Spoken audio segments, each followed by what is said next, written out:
Today on Channel 8, budget cuts could affect the affordability of music lessons at the Jones House. A nonprofit organization took to Sanford Mall to spread awareness for mountaintop removal in a creative way. And a student was found dead on campus.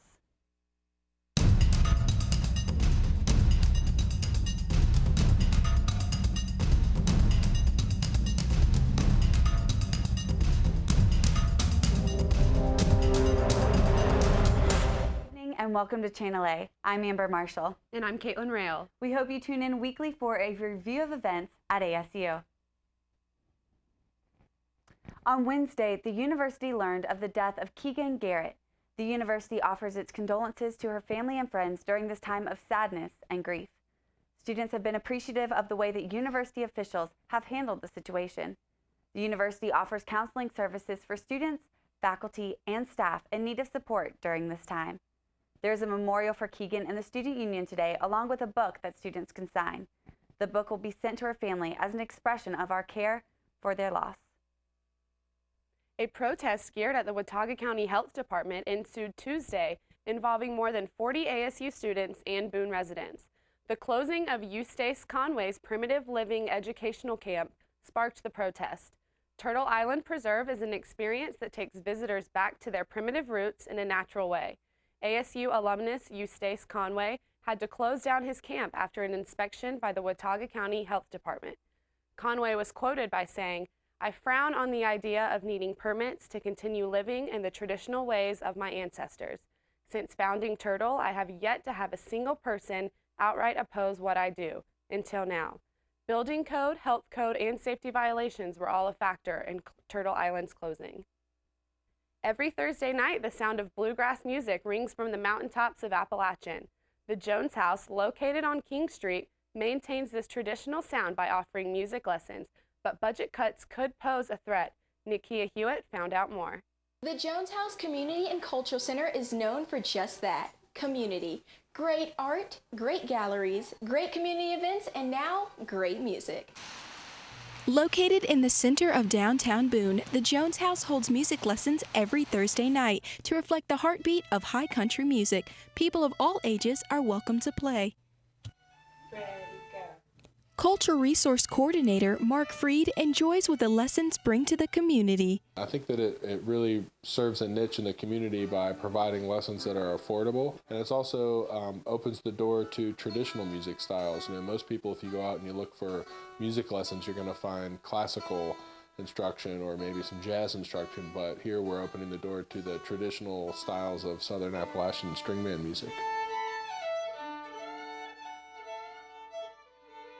The music lessons at the Jones House have existed for years, but could funding ever be an issue? Recently in our community, the county has talked about redistributing tax dollars that would put a big cut into town resources, and that would affect programs like this. And so we're constantly on the watch for donors and for people to help support the program and keeping an eye on the political scene, so we know that our support will keep coming in and we can keep offering lessons at an affordable price. Culture Resource Coordinator Mark Freed does not deny his concern about the future of the Jones House music lessons. However, music teacher Brandon Holder thinks otherwise. To me, as long as Mark Freed is still at the Jones House, there will be lessons. We have some really great teachers who have been here longer than I have and will continue to be. For anyone interested in joining the Jones House music lessons or would like to contact about donations, they can call us here at 262-4576 or get on our website, thejoneshouseCommunityCenter.org, and find out more about the lessons. Along with assistance from the town, local music teachers, and anyone willing to play, the music lessons will not be going anywhere anytime soon. As long as locals have instruments to play, the jam sessions are here to stay. Reporting for Channel A, I'm Nakia Hewitt. Frisbees were flying and WASU was blaring on Sanford Mall this Wednesday. The Office of Alumni Affairs and Annual Giving partnered with several student groups on campus to host Student Philanthropy Day. The goal of the event was to raise awareness about the importance of giving back to the university. Student tuition only covers 1/5 of the cost to be a student. A large part of the other costs are covered by private donors to the university. Students were able to write thank you notes on Wednesday to donors and the opportunity to give back. Seniors interested in giving $20.13 to the Appalachian Fund can celebrate with a champagne toast with Chancellor Peacock. To find out more, visit senioru.appstate.edu. Members of the Appalachian State Climbing Team are participating in Rocks for Research tomorrow in Charlotte. Rocks for Research is an indoor rock climbing fundraiser for type 1 diabetes research. Several students have volunteered to make the trip from Boone to Charlotte to offer their time and efforts. The team will play an anchoring role in the organization and production of the fundraiser. Donations and funds will go to Juvenile Diabetes Research Foundation. The JDR Foundation's aim to research, cure, treat, and prevent type 1 diabetes. Participants are excited to raise money for the cause and bring awareness of the disease to a new demographic. Coming up, we ask students if they feel safe on campus. And stay tuned to hear when we could see some rain. So, I just moved in with this family, and it's embarrassing. The little one, he likes to go outside and crawl around in the giant litter box. I don't know what he's doing. I mean, I was born and I knew how to use the litter box. Look at that. That's disgusting. Oh, poop already. You're making me nervous. Oh, okay, I can't look at this anymore. I really hope he grows out of this, for his sake. Can you consent with me? Imagine what you'd see if every child had a book to read. So the mission is for us to get a book to each and every child. So let's join hands, book people unite. Unearth hidden passion. Come on, we'll have a good time. One book could be the funniest little thing. Helps to change a life. People unite. Read to a child today and spark a lifetime of ambition. The Beehive Design Collective was on campus this week to display their long-anticipated True Cost of Coal graphic campaign. Andrew Gibson has the story on this visual expression of mountaintop removal. The Beehive Design Collective swarmed Sanford Mall on Thursday to deliver their message about the environmental impact of mountaintop removal. Based out of Maine, the Beehive Collective is an art activist group that is dedicated to spreading their message by depicting Appalachian communities that have been impacted by mountaintop removal. The Beehive Design Collective offers an interactive visual tour of the connections between mountaintop removal mining, climate change, and the struggle for justice in Appalachia and throughout the world. Since the year 2000, the Beehive Design Collective has disseminated more than 70,000 posters throughout the Americas entirely by grassroots and hand-to-hand distribution. Their graphics have tackled issues from globalization to resource extraction to biotechnology and climate change. Beehive Collective activist Zach Slider was on campus Thursday to help spread the word. So we're just trying to spread the word, help people learn how to take action and learn about environmental and social issues that are happening both globally and right here in Appalachia. The term beehive stands as a metaphor for cross-pollinating the grassroots by creating collaborative images for use as educational and organizing tools. Beehive Collective activist Beatrice further explained the visual depiction that was displayed on Sanford Mall. I'm here today. I was brought by the Appalachian Studies Department and a couple of other different departments to talk about this graphic in particular, which is called The True Cost of Coal, and is looking at a historic and present day and sort of future potential story of how coal exists in Appalachia. Beatrice says the research for the Beehive Design Collective is an interactive process. This project was based on first-hand research. All of the Beehive graphics are always based on interviewing the most impacted communities. So we actually spent about 3 months in the coal fields of West Virginia, Tennessee, and Kentucky, listening to folks, basically sharing who we were and what we do with people, and having all different types of people be really generous to us with all their stories. And so all of these drawings are based on stories that we heard.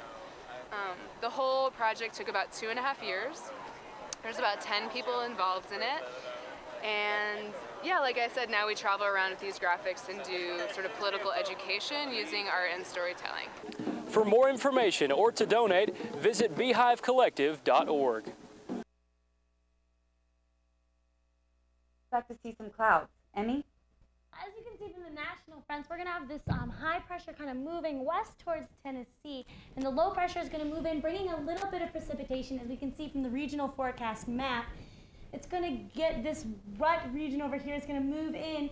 It's going to stay dry tonight, but it will hit us around tomorrow evening and afternoon. And as we take a look onto the temperature map, it's going to be a little bit cooler this coming week and this weekend than it was last week. We're going to see upper 50s, a little bit, maybe some 60s if we're lucky. But that's going to be pretty consistent throughout the state. And as we move into our 5-day, we'll give you a look at for what's happening at Merlefest.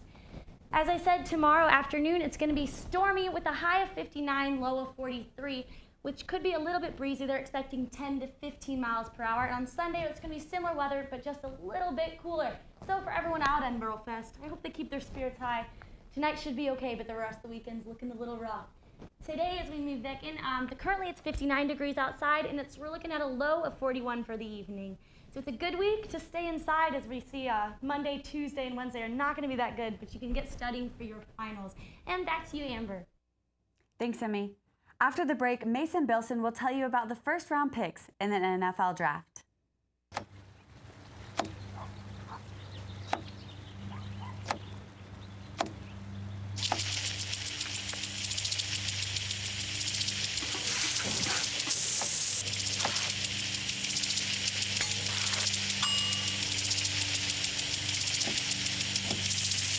Clean kitchen surfaces, utensils, and hands with soapy water. 1 in 6 Americans will get sick from food poisoning this year. Keep your family safer. Check your steps at foodsafety.gov.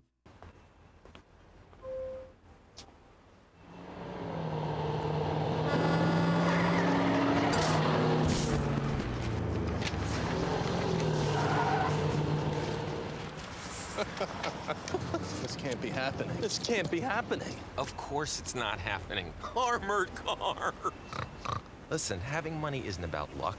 Make your own coffee, save $1,000 a year. Feed me. Feed the pig.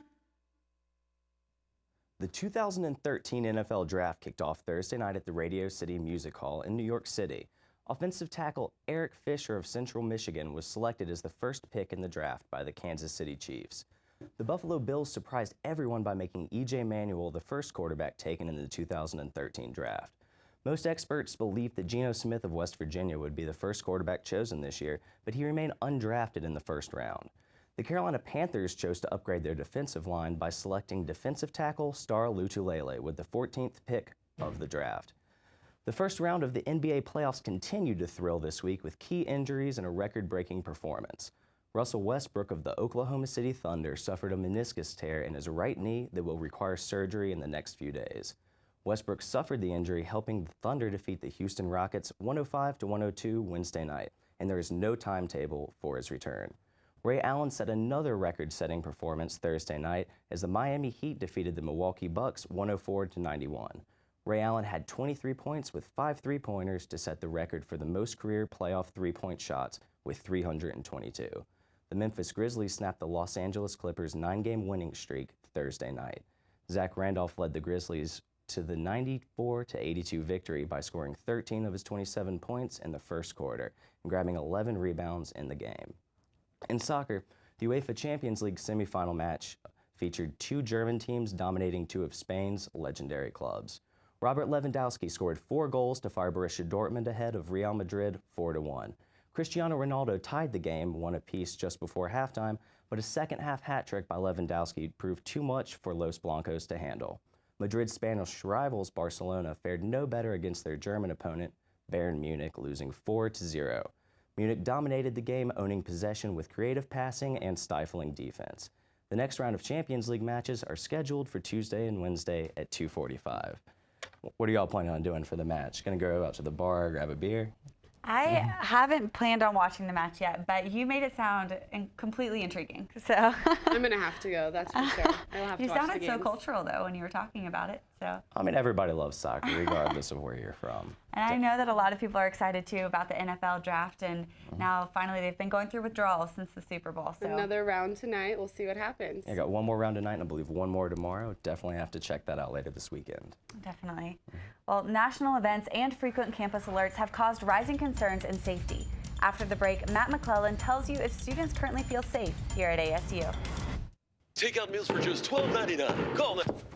Sherry Pearson.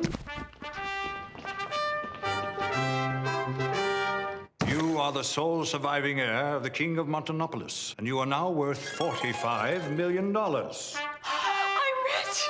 This can't be real. Of course it's not real. Come on. Having money isn't about luck. Like that takeout meal. Cook at home instead, you can save thousands a year. Feed me. Feed the pig. Packers. Viking. Packers. Viking. Viking. Red state. Blue state. Vegan. Carnivore. We come from different places. Uptown. Downtown. Optimists. We come to different conclusions. Half empty. Half full. But when we live united, we create real, lasting change in the building blocks of life. The education, income, and health of our communities, our families, United. even the person next to us. Live united. Real change won't happen without you. So give, advocate, volunteer, live united. Sign up at liveunited.org. We're asking students, do they feel safe at ASU? Well, yeah, I do. Just because the emails that they send always warns you about suspects or anything that's going on, and so you kind of just know. I feel safe on campus and all around Boone, mostly because I'm a guy. And I think if I was a girl, and I've been seeing all these things, like these alerts too, and these girls getting raped and stuff, and if I was a girl, I probably wouldn't feel safe at night. I actually do feel safe on campus, and I think that's just because I'm not afraid to defend myself. I can see other people being scared if they don't have that same kind of, instinct or that kind of aggression. To be honest with you, I keep a taser, so I have, Yeah, I do. The people here are really safe and nice people. I feel like everyone's friendly. And I feel like there's a lot of security people around or people that you can go to if something's wrong, and they'll kind of take care of it. So I do feel safe. I feel super safe on campus. I feel like the police are doing a fine job. Those crime alerts really help me out, and they keep me alert. And I feel like I'm pretty safe on campus. I definitely feel safe on campus because I believe in the buddy system. And I think that, especially with girls, it's always a good idea to have somebody with you. And the crime alerts definitely help you be aware of when you need to be safe. You always should be safe, but different times you should be more cautious than other times. With the crime emails and everything that's been going on, it's definitely opened my mind a lot more to really watch my back and make sure that I'm keeping care of myself and with others, and just not taking things too for granted, like safety and stuff like that. But overall, I feel this area is pretty safe and the crimes are very minimal. So. For Channel A News, I'm Matt McClellan. Okay, so it is the last week of classes coming up this week, but it kind of feels like we have forever to go. I feel like we've been waiting for 2 weeks for 8 weeks. I know, The it end really is does. so close, but we have so much further to go, I feel like. Yeah, I still feel like there's almost an entire semester left, and I'm graduating in 2 weeks, so. For I feel some like reason, it makes me feel more productive to make a list of all the things that I need to do. Check and them so, off as you go. Exactly. So we're starting that list, hoping to cross off a lot of things this weekend. I know a lot of people are preparing for exams, so good luck with that. Maybe the weather can keep us inside and get some of our work done. Maybe. Rain can be a good thing. It should. I hate that this is the last real weekend because people who are out at Merlefest are going to get dumped on tomorrow and Sunday as far as the rain is coming in. It's going to be a lot cooler all next week, so I'll be hibernating in my room, definitely trying to get some work out of the way. Great.